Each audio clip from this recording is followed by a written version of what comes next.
really hope you like this video. Just subscribe, like, and click the bell to be notified of more content just like this. Very well, Rob. How are you?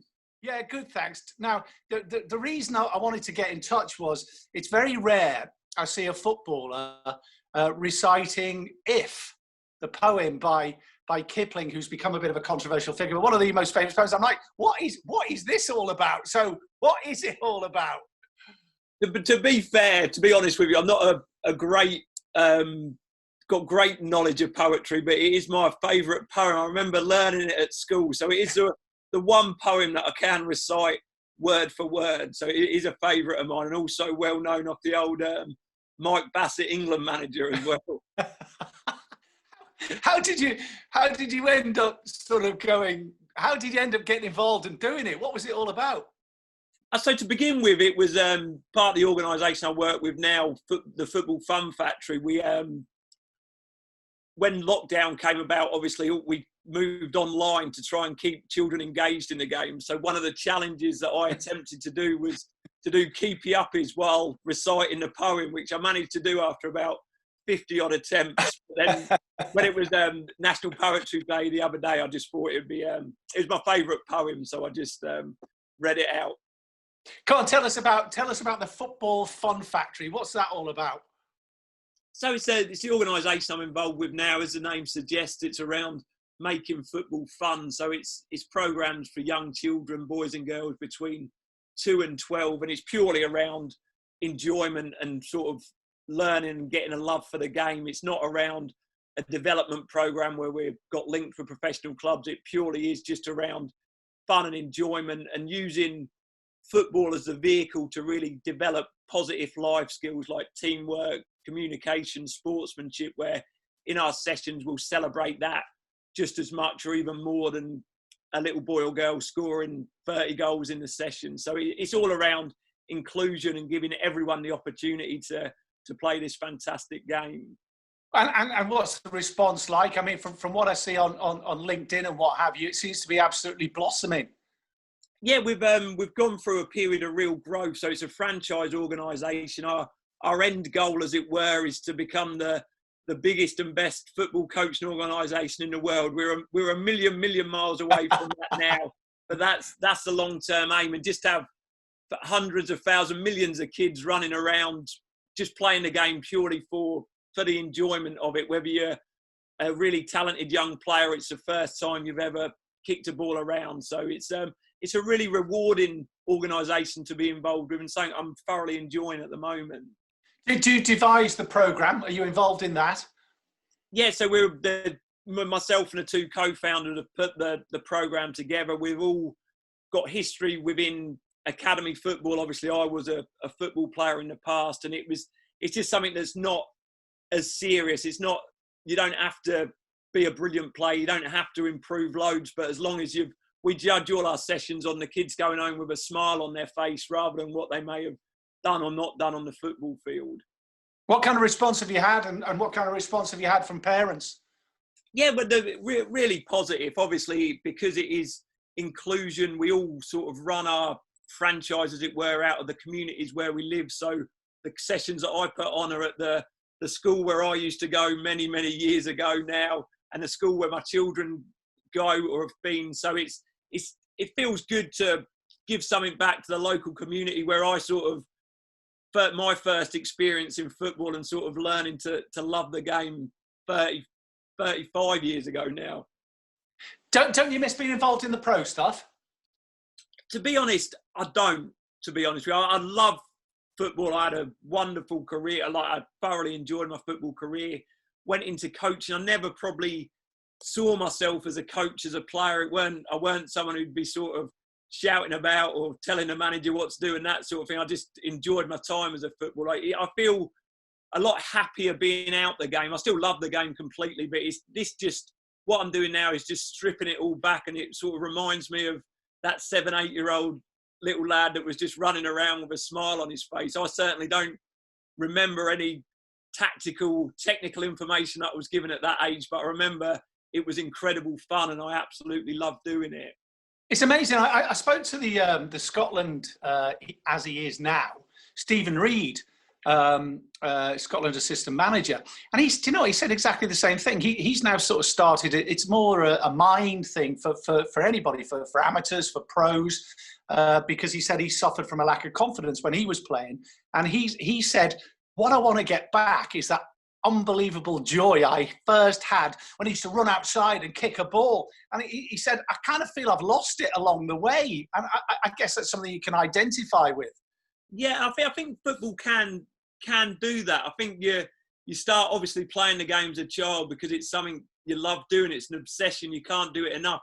I think when it turns into a job, which it can when things aren't going well, and you sort of maybe lose a little bit of love for the game. So I saw some of the excellent work that Stephen's doing now, and it's fantastic to see him doing that and giving back to the game that obviously he had a fantastic career in. So I completely see where he's coming from on that. I think when I had struggles throughout my career, when I weren't playing well, I was injured, it always, to get myself back on track, I always used to think to why I was actually doing it, because it was something that I loved doing so much and that I've always had so much fun and enjoyment doing it, really. You've been incredibly positive about mental health and the struggles you had with yourself. Are we beginning to talk? Are us men who I'm not going to the doctor, I'm all right? Are we beginning to express our feelings a little bit more? Do you find in professional sport? I think so. I think it is going in the right direction. There's still obviously loads of work to do. There's some fantastic work that's being done, but I think we are now more. Oh well, some people are. I think it's just getting that message across that to deal with your problems. The best way to do that is to talk about your feelings, understand why you feel a certain way. So I do think we are moving forward, but hopefully, if we chat again in 10 years' time, we would have moved forward a hell of a lot more. What was Royal Antwerp like?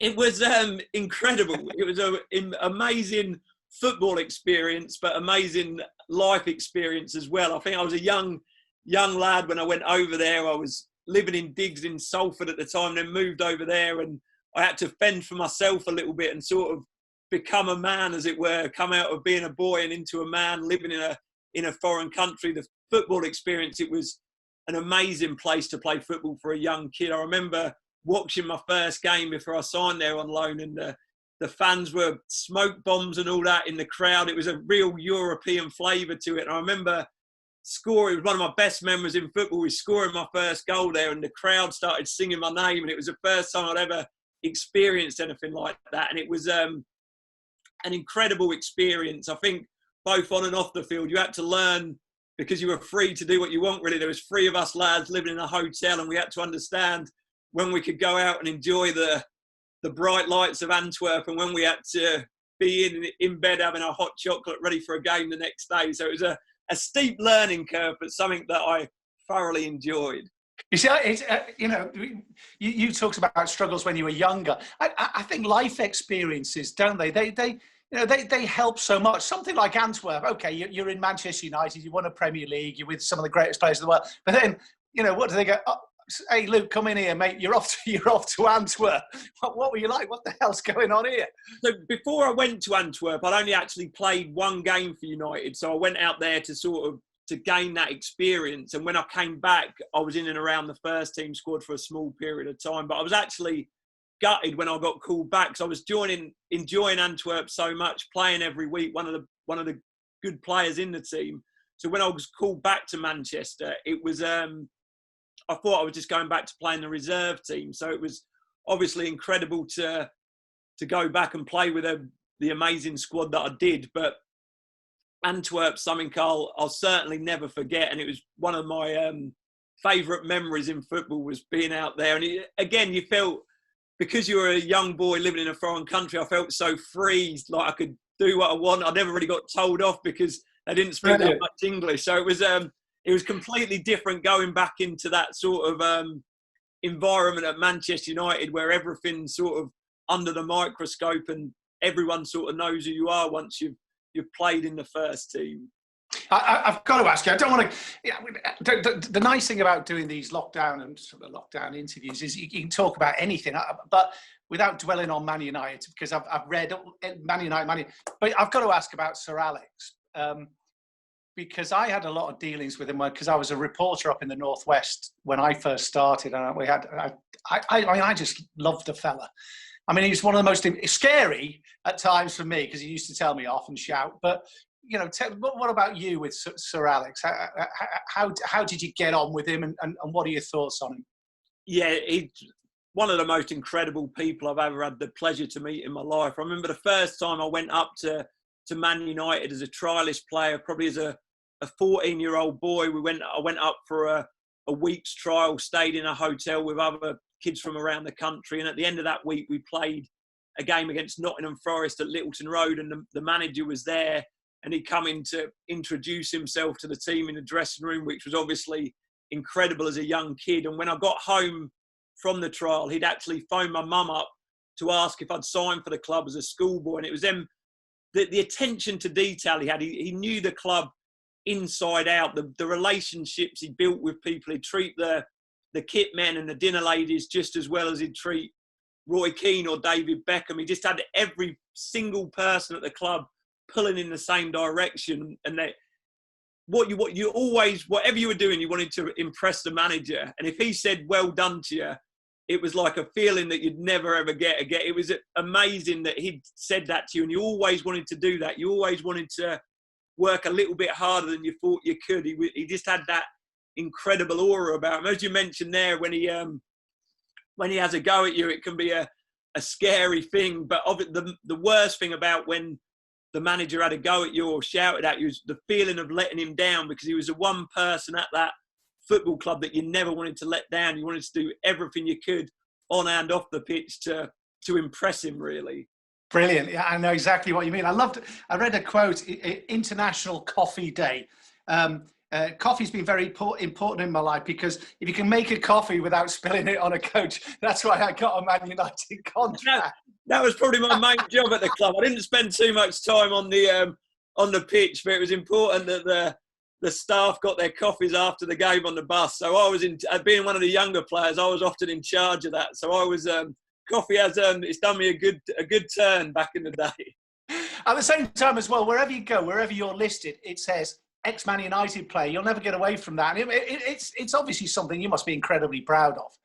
Yeah, like looking back now as I'm getting a bit older, obviously it's something I'm incredibly proud of. To be part of that, one of the best squads in the club's history is an amazing feeling. I think maybe at the time you don't appreciate it as much because you're so young and you're just doing what you're told every day. I remember the season when I was involved, it was such a whirlwind season. I couldn't really believe it. I'd just been called back from Antwerp and I was straight in this squad, and it was sort of pinch yourself every morning going into train with these guys. But it's something that I'm obviously incredibly proud of, to have played any part in that club's history. Obviously an incredibly small part, but to have played for the club is something that I'll obviously something to tell the grandkids about in years to come.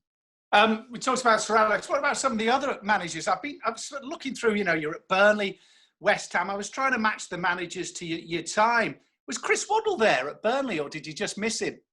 So I would have just missed Chris Waddle. It was Stan Turner, who was an amazing character that I played with at Burnley. Big mates with Sir Alex as well. Sir Alex, yeah. It was a great experience playing for Burnley. To be fair, I've been really fortunate to play underneath some fantastic managers, but more importantly, wonderful people, the likes of Alan Pardew, Tony Pulis, Paul Ince, Carl Robinson. I've had very lucky throughout my career to work for these great people. Aldo, it is amazing, isn't it? I mean, I don't know whether, they must have seen something in you, in fairness, but there's some fantastic names. There must be different characters. Give us a difference between, say, a Tony Pulis and a Paul Ince, who was making his way at that time at MK Dons, I guess.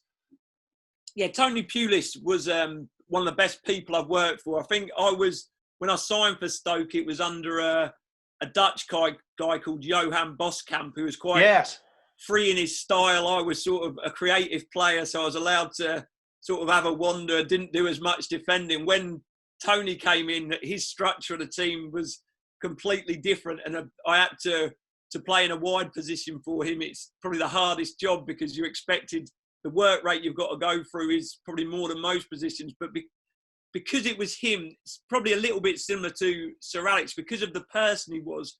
You wanted to do that for him. Might not have played to my strengths at the time completely, but because of the man that he was, I just wanted to work as hard as I could for him because of the way he treated me, because of the way he treated people. Paul Ince was, again, one of my favourite players growing up. I just loved the way he played. I always think back to the game in Rome for England when he had the terrible picture with the bandage round his head. And I remember he was really intense in terms of training, had to be bang on. He didn't want people pulling out of tackles. He wanted people to get right wired into each other. I remember his first ever session at MK Dons. We were playing little games and he usually joined in as well and was still far and away the best player, by the way. But I remember him sort of taking on a player and he was about to take a shot with his left foot and I came sliding in from nowhere and completely wiped him out. And I thought, oh no, what have I done here? And he's sort of lying face down on the grass. And I put my arm on his shoulder and said, sorry, Gaffer, you're right. And he turned around and he had a massive grin on his face. He said, I effing love that. And he was just, he just loved the tackles flying in and that sort of thing. But he was, I loved playing for Paul Ince. Again, he was one of my favourite players as a teenage boy growing up. What does Cambridge United mean to you then? Cambridge United, in terms of football, means everything to me, really. Cambridge United is the reason that I fell in love with a game as a 6-7-year-old child, getting taken to my first live football game at the Abbey Stadium by my dad, and it's sort of being so close to the action, hearing the crowd shouting and screaming and singing. It blew my mind walking out of there, the first ever game, and then I kept talking to him, asking him to take me back, so I ended up going most weeks to the game and grew up with, probably as I got a little bit older, the best team in Cambridge's history with the likes of Dion Dublin, John Taylor, John Vaughan, Lee Philpott. They were my heroes growing up, and the club was so successful. 2 FA Cup quarter-finals, 3 promotions, nearly got in the first Premier League, and it was really watching that team that made me fall in love with the game. I get my Cambridge kit every Christmas and I'd wear it outside and sort of fantasise of playing for Cambridge. So again, to actually have gone and played from at my end of my career is probably the thing that I'm most proud of, because I sort of instigated the move. It was something I'd always dreamed of doing. So that was something I'm hugely proud of and something that means the world to me, really. Would you have fitted into a John Beck side? I doubt it. My crosses weren't good enough. I was about to say, all you do is, Chadwick, bang it in, mate. What are you doing? Like, as a kid growing up, it was like, it got criticised a lot for that direct play, but it was so exciting to watch because the ball was always in the penalty box. He was so desperate to get crosses, corners, long throws, and then Big Dion and John Taylor in the middle. It was really exciting football to watch, and usually a fair few goals as well at the Abbey. Okay, listen, lovely talking to you. Just want to round up with a few. Best place, your favourite play, apart from Old Trafford, favourite place you've played, or one you went, wow, I love playing there? It'd have to be the Abbey Stadium. I remember the first time that I played there. Like, football, I love football, but I'm not an emotional guy or anything like that. But when I played for Cambridge the first time, when I scored a goal for Cambridge, the feeling that I got, it was amazing. Incredible, really. It was like I was welling up. I thought I was going to start crying on a football. It was certainly, it has to be the Abbey Stadium. Best player you've played with? Paul Scholes. He was a genius. Every day in training, he was always seemed to be 2-3 steps ahead of everyone else. Had eyes in the back of his head, just knew what he was going to do with the ball, and he was an absolute dream to play with, an absolute honour to have shared a pitch, shared a training ground with him. Best player you played against? I came on once for United against Arsenal when Thierry Henry was playing, and he would have been the best player I've ever been on a pitch with, I think. In what way? Just so quick, so good? I mean, I can't imagine you came up too many times directly against him. No, I wouldn't have come up. It's just, the day that I came on was the day when Man U won 7-1 and Dwight York scored 4 goals. He didn't have a great day, but even to just be stood on the same pitch with him, I think he's up there as probably could be the best Premier League player of all time. And he just had such a aura about him, so stylish, so quick. He floated on the grass when he's like his feet didn't touch the ground, and he would be the best, probably the best I've played against. Would probably be as a right winger. So Ashley Cole was an incredibly hard player to get past. He was so quick and agile that he was just a fantastic defender, and obviously wanted to go the other way as well. So you'd have to spend a lot of your time chasing him back. Best goal? Best goal. My favourite goal would have been my first goal for Cambridge against Southport at the Abbey Stadium. It was up the Newmarket Road end behind the goal where I used to stand as a teenager, and sort of started me shouting and swearing the first time I've ever done that at a football game. But just to have scored up that end where I used to stand with my pals was an incredibly thrilling moment for me. Your best pal in football? Best pal, so it probably would have been Daniel Powell at MK Dons. Obviously we've travelled a lot around a lot of different football clubs throughout my career, but that was probably the club I was at the youngest and the longest, and spent a lot of time with him, rooming, etc. So I'd probably say him. Maddest player you've met, as in just bonkers? Oh, that's a tough one. I'd probably say two of them, Glenn Little and Robbie Blake at Burnley. They were both incredible characters, but they get up to all sorts, but incredibly entertaining and great people to be around. Craziest night out in football? Oh, I'd probably say Christmas do at Man United when the Christmas after Veron signed. I remember being in a couple of bars and they had the coach driving us around the city, and I remember he had us all sort of banging on the windows of the bus chanting Argentina. So we must have had a fair bit to drink that night. But I remember that quite distinctly because he didn't really speak any English, but he had about four or five of his mates on the bus as well, all from Argentina. So that was a bit of a mad one. Brilliant. It's come full circle in a way because you've been doing a bit of MUTV as well, haven't you? Yeah, it's been nice to go back up there, obviously, and sort of talk about the team, be involved. I don't think I'm ever going to be challenging the likes of Gary Neville or Jamie Carragher with my analyst ability, but it's been lovely to go back up there because obviously I'm based in Cambridge, so I don't get back up to Manchester quite a lot. But it's been lovely to go up there and sort of catch up with a few old faces. Hey, listen, do you know what? Thanks for joining us. Best of luck with the Football Fun Factory. It sounds an absolutely fantastic thing to do.